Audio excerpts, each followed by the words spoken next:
So this is going to be a bit of a discussion, starting with us three, and I'll introduce myself and then allow the others to introduce themselves as well.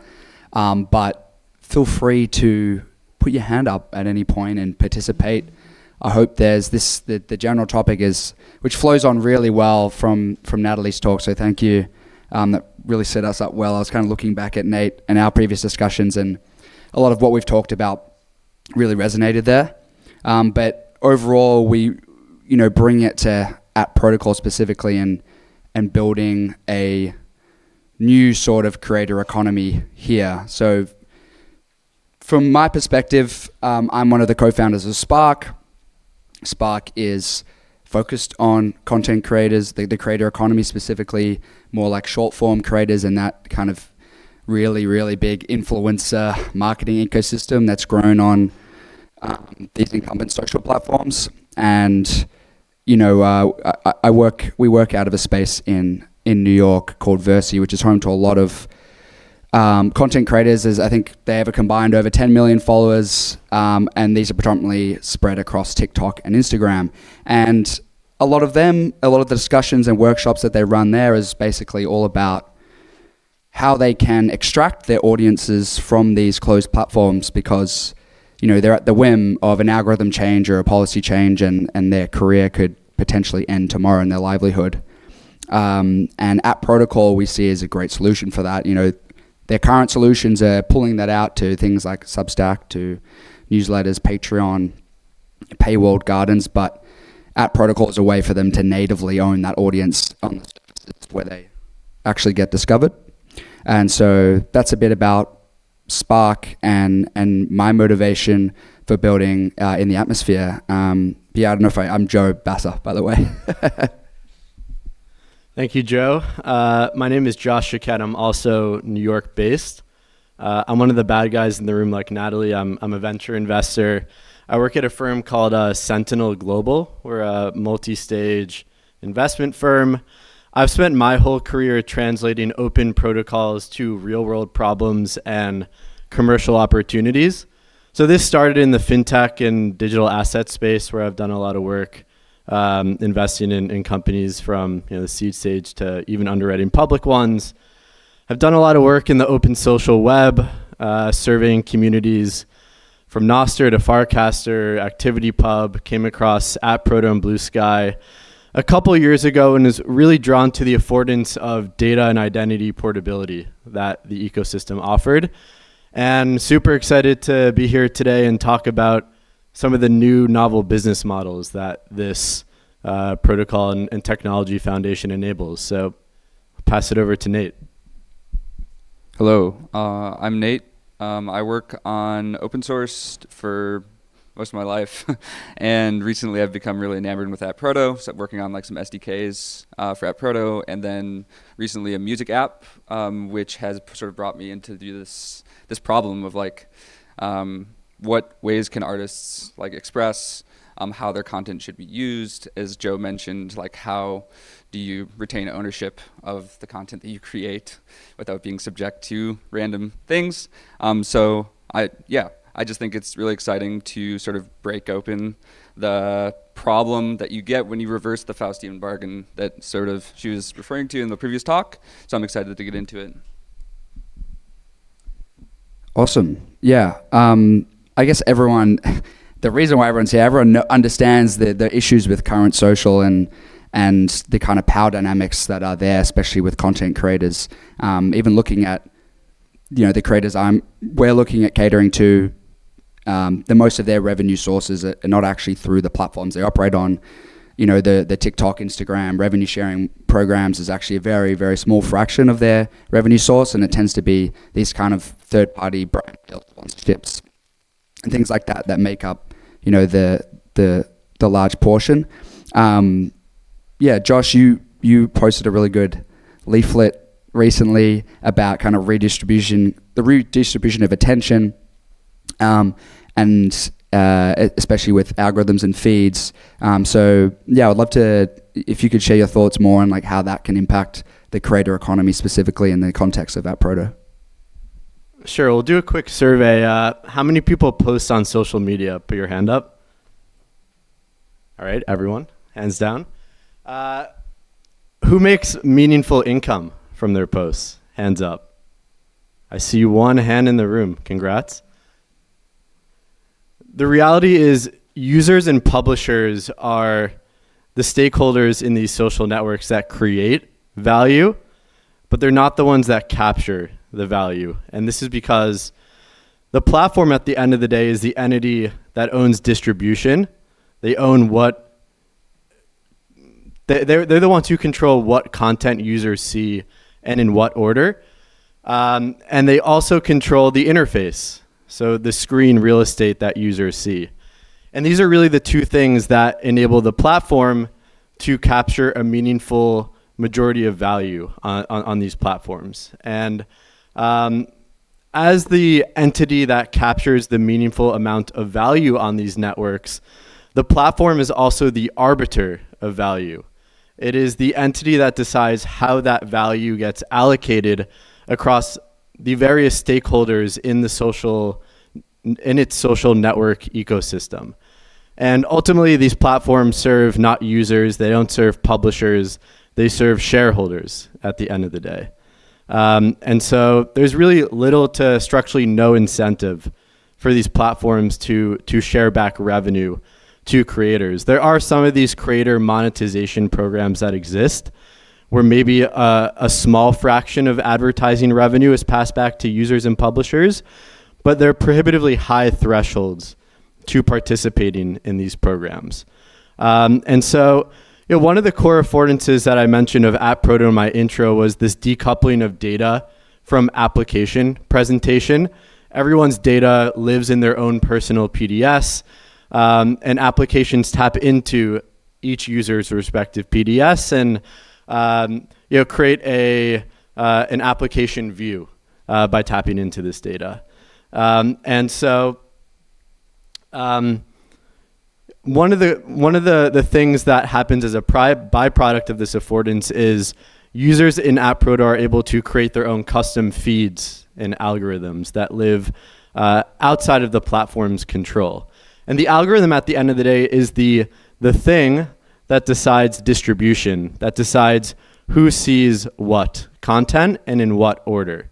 And so I'm hopeful that in this evolution of social platforms adopting ATProto and decoupling data from platforms themselves, we'll actually be able to live in a world of user-controlled algorithms versus platform-controlled algorithms. And that gives a lot more agency to the user and the creator as, number one, they get to take back control of distribution, which enables them to control what their audience sees. Today, if you're a user or publisher and you're broadcasting out into the social abyss, you have no control over what content your audience sees and in what order.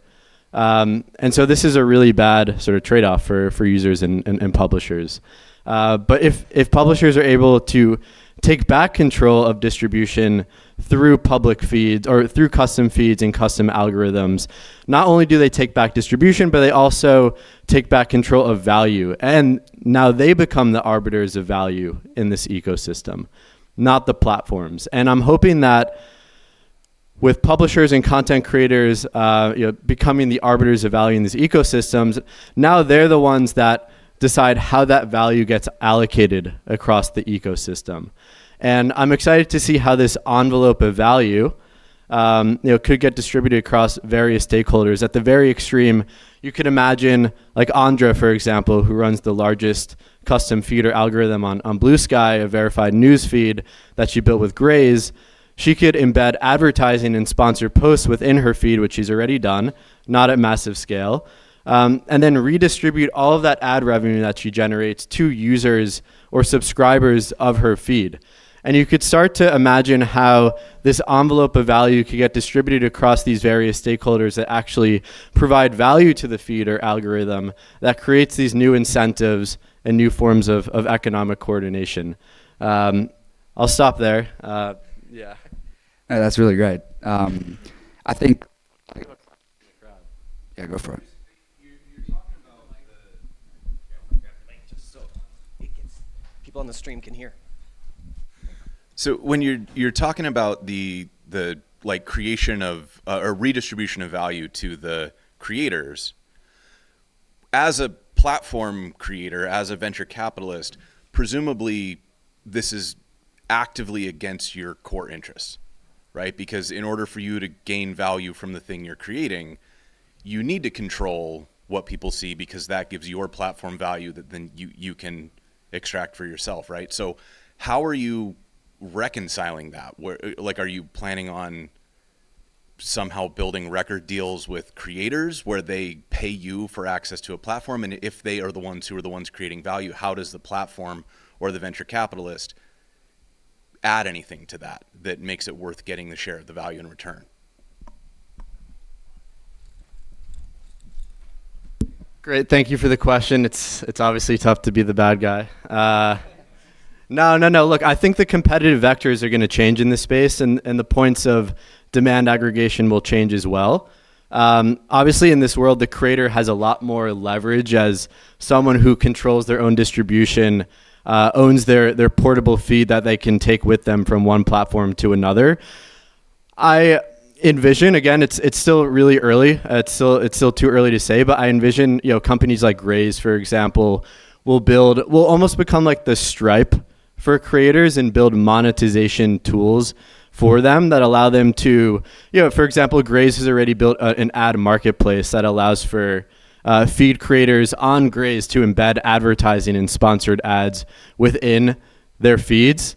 And Graze will probably impose some sort of take rate on that transaction. And so, as more people use Graze, as more feed creators come onto Graze, as more attention concentrates in Graze feeds, I expect Graze to, potentially in the future, participate in some of those economics where they're introducing advertisers to attention that takes place within these within these algorithms or feeds that creators produce. And I think the platforms will also play a role in this. Ultimately, if you create a feed or an algorithm, you still need distribution for your feed or algorithm. If you just create it and put it out into the world, there's not much value in that. You need people to view it. And Bluesky has 40 million users. They provide distribution for feeds.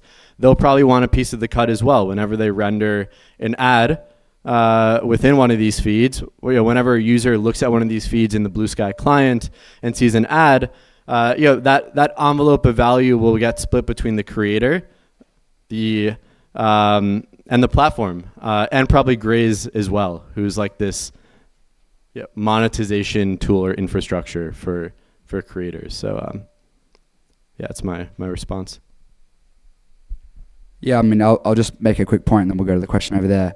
From the perspective of someone that's building an app there, I think I echo Josh a lot there in that there's still the distribution surface, and I think it does flip the power dynamics, but there's still the requirement for the interface to get the creator's content to the audience, and there's costs involved with that. But I think that the competitive nature changes and the power dynamic changes. So, the creator in this case has a lot more power and say, and arguably much more bargaining power in that transaction. So, the apps that exist, depending on what roles they play, looking at ATProto specifically, there's lots of different components. They might host your PDS, which actually has your content stored on it. They might have the app view, and they might be running the feed. They might be doing the moderation. They might have a full stack, in which case they deserve a larger bit of that pie.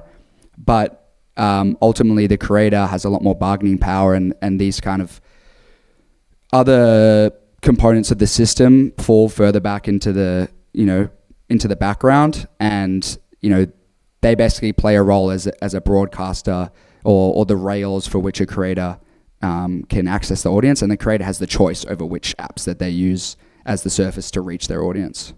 I think there was a question over there.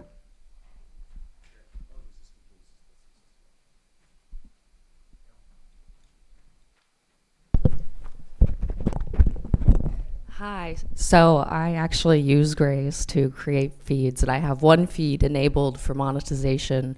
But what I've found in general with the feed creators with Grays is that most of us are trying to create these feeds, but we're not necessarily out there trying to market to get advertisers. Like, that's not our main skill set, if you will. Whereas the creators themselves who are trying to monetize their work are skilled at that. And so I guess I wonder both, what do you see as a way that we can actually get advertisers even wanting to be part of this system? Yeah. Like, how do you make that happen when you kind of have this weird distribution of creator versus more of a developer, general interest person? Yeah. I mean, wherever there's eyeballs, there's going to be value. And right now, like, yeah, there's over 40 million accounts on Bluesky, but then there's even less if you look at the actual monthly active users, and there are already interest in advertisers, whether that's through Grays or people, sponsored feeds or brands participating in the network. There's clear value there. There's eyeballs, there's attention, and where there's attention, there's money to be made, especially if we're looking at, advertising models. But there's a lot of other models as well, I think, which come about when permission spaces become a thing on ATProto. But yeah, to answer your question, I grows more that becomes a real thing. Sorry about that. I think I would like to ask Nate to pass it to you. I mean, we've talked a bit about more from this perspective of creators and ads and that being their kind of source of revenue, but for musicians and artists, it's a pretty different revenue source, and algorithms, especially today with apps like Spotify and Apple Music that have a real impact on how the music's created in the first place. How do you see kind of ATProto changing that landscape? Cool. So I'm really excited about, well, first of all, how many of you have heard of ATProto fans? Okay, a good chunk of you. For those of you who haven't, it's sort of like you show up, you hook up your bank, and then other people can show up and pay you $5, like coffee or something like this. And so what's exciting to me is that in my music app today, you can say when you upload a track or something, you can say only allow supporters to consume this track. And so I can just, as an app view or an application, just respect that stated support, which when permission data is a thing that can be private as well. And so it's sort of more, it's just like Patreon style, like creators have relationships that they build grassroots with people. That's sort of divorced from the classical conception of distribution or the advertising models, which is exciting to me personally. And so I think the tricky thing, the tricky part in my mind comes around when you ask a question like, if Spark is going to present a cameo of a song that appears on a music platform where the content is gated, how do you trickle the value back to the artist who owns it? How do you quantify the value that the artist is providing by allowing their content to show up downstream? And so I think that is where like I want to press and try to figure out like how do I do a handshake with Joe and say like how much is it worth to the artist for their content to appear there?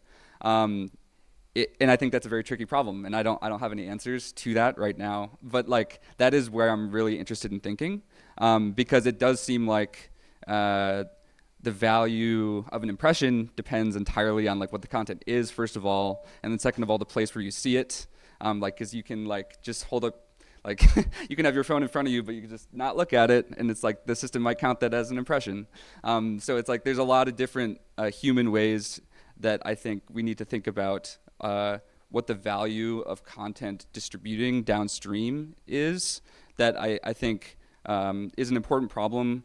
But one thing I'm really excited about is that if an artist doesn't like the way that Joe and I do the handshake, as far as like respecting the value of their content downstream, they can just take their content and go to a different app. because of ATProto, which I think is really cool. And so maybe a different app does a better handshake in terms of respecting the value of their work downstream. But yeah. Yeah, I think that's a great point. I mean,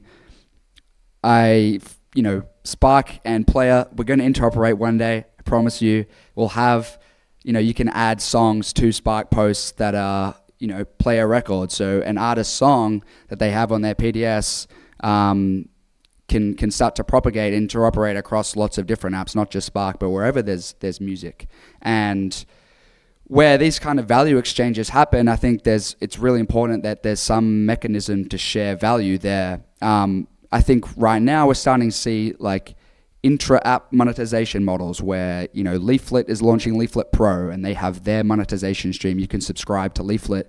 You can have, there's other apps that are starting to do pro things as well, or Graze has their own advertising. But, even if you're looking at a Graze feed, which taps into your question, a feed builder on Graze could have ads in their feed, and Bluesky that are actually taking on the majority of the costs in distributing that content is getting none of that.